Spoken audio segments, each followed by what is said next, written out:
Köszöntöm Önöket az Ifjú Zeneművészek Nemzetközi Nyári Akadémiájának jubileumi kiállítás megnyitóján. 25 év, 70 kép mutatja be a negyedévszázada működő Nyári Akadémia egy-egy meghatározó pillanatát.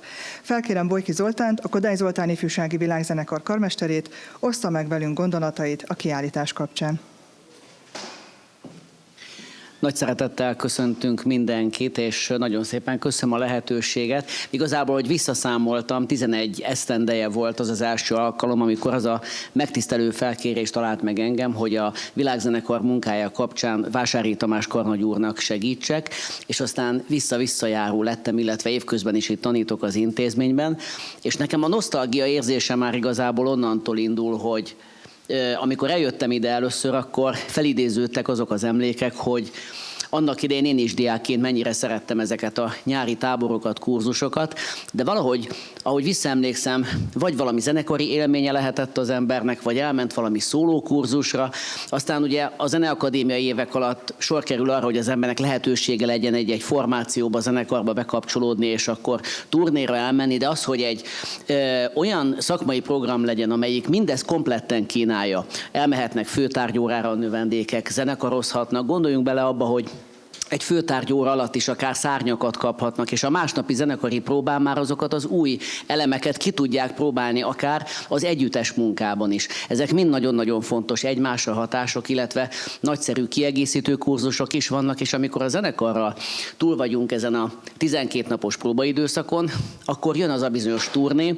ahol különböző akusztikájú terekben próbálhatja ki magát a zenekar, és ez egy óriási kihívás, hiszen azért elég komoly darabok szerepelnek a repertoáron, és az egyes terekben mindegy picit más és más módon kell játszani, máshogyan hallják egymást a különböző szekciók, hangszeregyüttesek, ez is egy fantasztikus tapasztalat, és én azt gondolom, hogy az egésznek a sajátossága, hogy vannak visszatérő tagjaink, vannak mindig új és új hallgatók, akik bekapcsolnak ebbe a munkába, tehát egy állandó, ahogy szoktuk mondani, semmi nem állandó, csak a változás, szinte ez jelzi ennek az egész együttesnek is, vagy akár a Nyári Akadémián résztvevőknek a körét is. Úgyhogy én hálás szívvel gondolok arra, hogy van egy olyan nagyszerű stáb Váradi Judit vezetésével, akik évről évre nagyon komplexen átlátják ennek az egésznek a szervezési részét, hogy minden mindennel illeszkedjen, és én azt gondolom, hogy az itt létrejövő kapcsolatok legalább ennyire fontosak, amelyek a hallgatók között köttetnek, mert ők azok, akik pár év múlva különböző együttesekben, már a munkahelyeiken, akár egy turnén találkoznak azokkal, akikkel itt korábban találkoztak, és én szerintem ezek a barátságok, szakmai együttműködések, szerelmek akár sokáig tarthatnak, és nagyon-nagyon értékesek, úgyhogy én arra gondoltam, hogyha most mottót kéne választani, akkor azt mondanám, hogy a Nyári Akadémia az a találkozások ünnepe. Köszönöm szépen! Köszönjük karmester úr megtisztelő szavait, most pedig felkérem Bogáti Bokor Orsolyát, a Kodály Zoltán Ifjúsági Világzenekar koncertmesterét, meséljen nekünk arról, hogy miről is mesélnek a képek. Üdvözlök mindenkit! Azzal szeretném kezdeni, hogy jóformán a tojáshéj a fenekemen lifegett, amikor csatlakoztam a Nyári Zeneakadémiához, szeretett mesterem Kapás Géza unszolására, és csak egy rövid időszakot hagytam ki, amikor a kislányom még egészen pici volt, és hihetetlen zenei, emberi élményekkel gazdagodhat itt az ember. Ezeket fogjuk látni ezeken a képeken. Itt valóban barátságok, kapcsolatok köttetnek, és életmeghatározó élményeket viszünk haza. Én minden évben már várom ezt a néhány hetet, és aztán ebből ez a forrásom, amit felhasználok tanítás közben, illetve a filharmonikus zenekarban játszva. Ezért biztatok mindenkit, hogy jöjjenek, csatlakozzanak és vegyenek ebben részt. Csodálatos volt kezdetben Gál Tamás karmester úrral dolgozni, majd utána hosszú évekig Vásári Tamással, akinek a hatósugara, mint egy atombombáé, sokszor csak megjelent, megáltott, és úgy éreztük, hogy minket lelkileg kicseréltek, és teljesen másképp muzsikáltunk. Most pedig Bojki Zoltánnal, aki egyébként az akadémián évfolyamtársam volt, szintén fantasztikus, jó vele együtt dolgozni. Úgyhogy tekintsék meg a képeket, és aki pedig, fiataloknak pedig azt kívánom, hogy minél többször jöjjenek el. Köszönöm. Köszönjük szépen! Most pedig felkérem Kozák Viktort, a Közművelődési Titkárság szakmai témavezetőjét, aki több éve installálja a nyári akadémiához kapcsolódó kiállításokat, oszta meg önökkel gondolatait.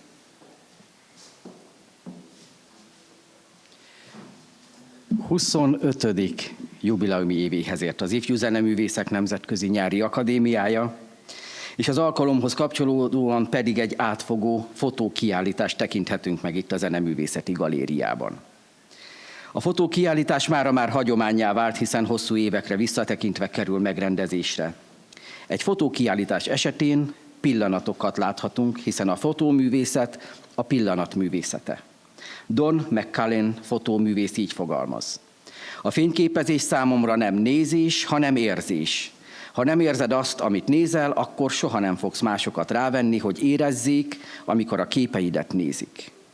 Ha körbejárjuk a tárlatot, azt érezzük a pillanatot, ami mesél nekünk. Mesél a Nyári Akadémia életéről, a pezsgésről, a zenéről, az elhivatottságról, múltról, jelenről, jövőről, hiszen a jövő zenészeit láthatjuk a képeken. Aaron Siskind fotográfusnak is van egy ide kapcsolódó gondolata.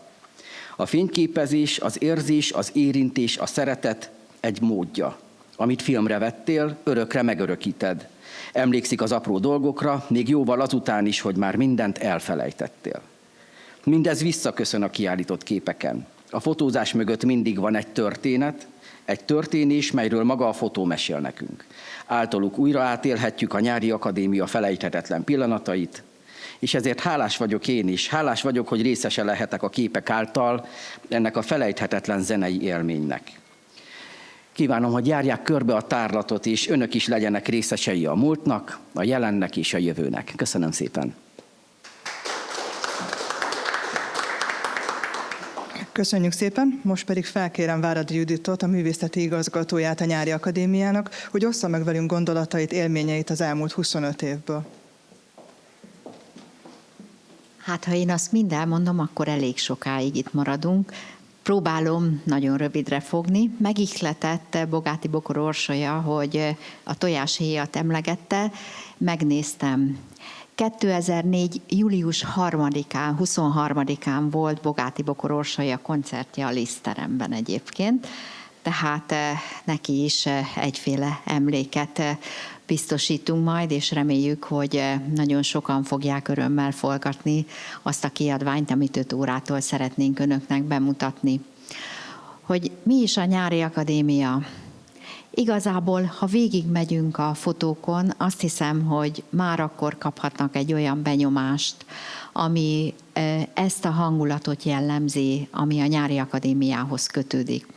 Van egy nagyon kedves emlékem, és igazából a mai napig élményként élem meg, és nem tudom, hogy a kolléganőm emlékszik-e rá.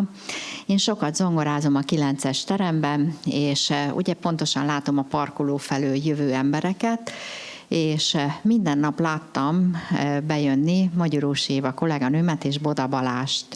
És képzeljék el, mosolyogva jöttek befelé. Én úgy gondolom, hogy ez óriási dolog, mert ez azt jelenti, hogy örömmel jöttek a Nyári Akadémiára, és nem tudom, hogy Évinek megmaradt az emlékében, de szeretném felfrissíteni, hogy akkor még örült neki, hogy itt van. És ezek a fotók azok, amik emléket állítanak, és emlékezünk rá. Mi abban a kiváltságos helyzetben vagyunk, hogy több száz, sőt, akár több ezer fotót is átnézhettünk a 25 év táblatából, és 4 lépcsőfokban válogattuk őket, mert hát olyan lehetetlen helyzetbe állítottuk Kozák Viktort is, hogy mondta, hogy 60 fotó, 25 év, az biztos nem. Mondta, jó, 70. Hát 76 lett, azt hiszem, a végén, tehát azért mi is tanúsítottunk önmérsékletet. Viszont egy olyan gazdag emlék van mögötte, egy olyan gazdag élményvilág, és nem győzöm hangsúlyozni, hogy 25 éve még ezek a hallgatók nem is éltek, akik ma itt vannak velünk, és akiket mi most itt tanítunk. Tehát ez a 25 év, ez lehet, hogy számunkra egy pillanatnak tűnik, de azért van, akinek egy teljes emberöltő, ha az ő fiatalságukkal gondolkozunk. És ha mottót kellene választani, akkor még egy jutott eszembe. Vásári Tamás azt mondta egyszer, hogy mi a nyári akadémia célja? Azt, hogy a hallgatók szeressenek zenélni. Azt hiszem, ha ezt elérjük, akkor nem csak Vásári Tamás kívánságát, hanem a sajátunkat is beteljesítettük. Köszönöm szépen!